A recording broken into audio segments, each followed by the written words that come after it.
Chers compatriotes, il est important ce jour de faire le point sur la situation globale de la pandémie Covid-19 qui a déjà connu 2 vagues en République démocratique du Congo depuis le 10 mars 2020.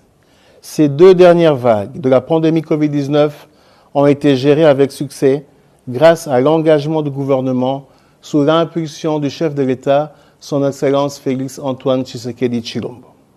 Ce succès n'aurait pas été possible sans votre civisme, sacrifice et respect des mesures édictées par les autorités politiques et sanitaires. Cet engagement commun a permis de réduire la propagation de la maladie, de limiter les décès et permettre la reprise des activités socio-économiques. En dépit de ce résultat, les activités de riposte ont été maintenues afin de détecter et de prévenir des éventuelles flambées des cas Covid-19 dans notre pays. Cependant, la combinaison de certains facteurs de risque sont à l'origine de l'augmentation des cas observés. Les principaux facteurs sont les suivants. Le relâchement de l'observance des mesures barrières mises en place, en ce y compris le couvre-feu. L'importation des cas suite au mouvement des populations au niveau de nos frontières. Une faible couverture vaccinale contre la Covid-19.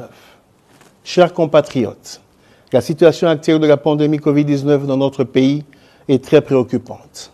En effet, on note une augmentation considérable des cas et des décès de la Covid-19 au cours des 4 dernières semaines. De ce qui précède, en ma qualité de ministre de la Santé publique, Hygiène et Prévention, j'annonce officiellement la survenue de la 3e vague de la pandémie Covid-19 dans notre pays, avec la ville-province de Kinshasa comme épicentre.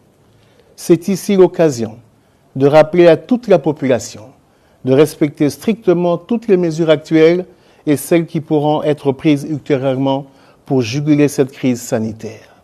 Il s'agit notamment du port correct et obligatoire des masques, du lavage des mains à l'eau ou l'utilisation de la solution hydroalcoolique, du maintien de la distanciation sociale, du respect du couvre-feu à 22 heures. En complément à toutes ces mesures précitées, la vaccination reste un moyen efficace pour protéger la population et notre économie. Je vous invite à y adhérer massivement. Chers compatriotes, l'histoire de notre pays nous renseigne que notre peuple possède une réelle capacité de dépassement et de résistance face aux situations difficiles.